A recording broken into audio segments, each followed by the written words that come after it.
Welcome back, Latin Wealth Club, to another episode of the Latin Wealth Club podcast. Solo episode today, no guests, no interviews. But with that being said, make sure to like, share, and most importantly, subscribe. Let's get to the 2,000 subscriber mark. You know, that's a new goal for us. Help us achieve that goal and knock that goal out. And also, I invite you all to subscribe to our blog, or even check it out if you don't want to subscribe. LatinWealthClub.com, where we post informational articles about crypto, finance, politics, and things that we just find interesting. You know, things that we stand on, our morals and values, our business moral and values, and all that. But with that being said, this is your host MP, and behind the scenes. Oh. AZ. What's up with the lag? You were. I wasn't ready for it. You were ready for the introduction. I wasn't. Anyways, man. Well, how you been, AZ? Let's talk to you for a little bit. See how you been. Good, man. Can't complain. How's your portfolio doing? Your crypto portfolio is doing pretty well. Finally, a little bit up. Finally. A little bit. That's good. $100, yeah. That was great. Can't complain. Yeah, man. That's you got a 10% gain, 12% gain this week. This week, yeah, just about. I think I can confirm for you, but yeah, just about. Cardano is doing the best, I think. Yes, it's outperforming the market right now. Yeah. Even though I do believe it's gonna lose that, domination. I don't claim that energy, bro. I don't claim that energy either, but I'm a realistic trader, sir, and I like to take my profits and move it elsewhere, and then take those profits and move it back in. Oh, never mind. XRP is doing better for me, actually. Oh, interesting. Yeah. Well, because I have more money in it. Okay, yeah. Well, now we can't talk about crypto too much. We'll save that for the bull room. But I do have an article for you guys over from the LatinWealthClub.com blog. And 66% of U.S. Americans are living paycheck to paycheck in 2024. And believe it or not, 45% of those people are middle-class adults making $50,000 to $150,000 a year. So, meaning roughly about 4 out of 10 people are living paycheck to paycheck. So if you are at a family event and there's 10 people there, 4 of those people are living paycheck to paycheck currently. Now, you may ask yourself, how are they living paycheck to paycheck, man? Are they being lazy? Are they not working enough? No, they're working enough. They're not being lazy. It's literally just due to day-to-day costs, the day-to-day life. And that's been going up just due to inflation in general. I mean, I understand, that the Biden administration or the Harris administration has been saying that inflation doesn't exist and that it's gone, but it's not gone. We are living with it. And what's also causing is housing costs, like rent, mortgage rates, consumer debt, and then stagnant wages. Our wages haven't gone up. They don't go up with inflation. Best way to combat that would be investing into assets, crypto, real estate, gold, just whatever you feel more comfortable with. But stagnant wages is one of the top things going on. That's one thing I want to point out about the Latin Wealth Club podcast is that, yes, we're telling you that 66% of U.S. Americans are living paycheck to paycheck, and that 45% of them are middle-class Americans, and that 4 out of 10 people are, going to be a part of that problem. We're here to give solutions, right?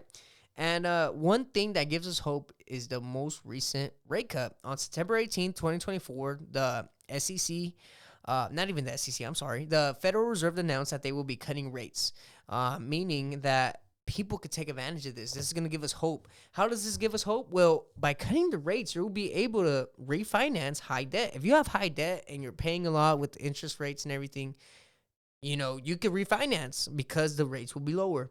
Also, another thing to consider would be consolidate debt. If you have a lot of debt, can't afford it, you want to lower it, consolidate it. Also, what you may be looking into if you're a homeowner is refinancing your mortgage to a lower rate, so that way your payment could be lower.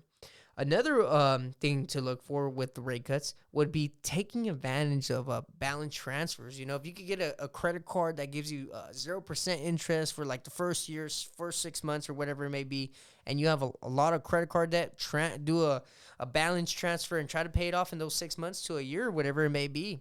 Also, with rate cuts, because the rate is being cut, when you pay your loan or any type of debt that you may have on something you borrowed, you actually pay it off faster because more goes towards the principal instead of the interest.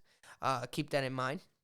So yes, the rate cuts are giving us some hope, but when you do refinance, you do start getting some cash flow. You start seeing some extra cash. Don't go out there and waste it. Don't go out there and party. You have to remember that with rate cuts means money printing, and money printing means inflation. So yes, inflation, according to the government, may be controlled right now, may be low. But keep in mind that we're easy money's coming back. A lot of people are gonna become rich, but if you don't have the capital to invest, or you're trying to become financially stable in order for you to start working towards your goals, I personally, in my own opinion, would take advantage of the rate cuts.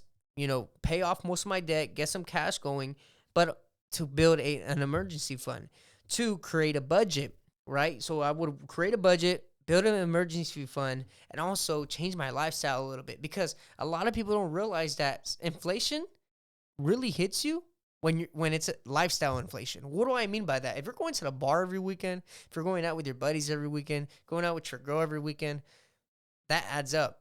Guess what? That's lifestyle inflation. That's your choice to go out and spend money, and have to deal with inflation, have to pay for that inflation instead of staying home and saving money, right? And then another solution I would say with these rate cuts, other than creating a budget, build an emergency fund, change your lifestyle, would be look into side gigs. Really, really look into side gigs. Now, on the side gigs part, if I was in that position, I would be looking more of a side gig to either pay off more debt, but once I'm debt free, to use that to build assets. So that way, the next time inflationary periods come, which I predict would be like 2027, 2028, maybe, even late 2026. Um, by that time, I have enough money to inject into some assets, so that way when easy money is back once again, just like we're seeing right now, I'll be able to benefit from that. But it's just nothing but a game plan. It's something to look into. Nothing we say here is financial advice. We're not financial advisors. Any financial advice should be taken by a financial advisor. So make sure to hit up someone that is a financial advisor. But some good content we have for you today. Just talking about what's going on. I know a lot of people are living paycheck to paycheck. People I know personally, I'm not gonna name them. But it's rough out here. And it's unfortunately due to policy. But with that being said, we'll see you on the next one, Latin Wealth Club. Make sure to subscribe. Make sure to check out the blog. Subscribe to the blog. Do me that favor. But yeah, man, we'll be working on more articles. This is one I really wanted to touch on. One that's going to be coming out as soon as this podcast comes out on Monday, 5 a.m. But with that being said, make sure to like, share, and subscribe. All money in, no money out. And we'll see you on the next one, Latin Wealth Club. Stay dedicated, stay motivated, and don't be a little bitch. Hold on.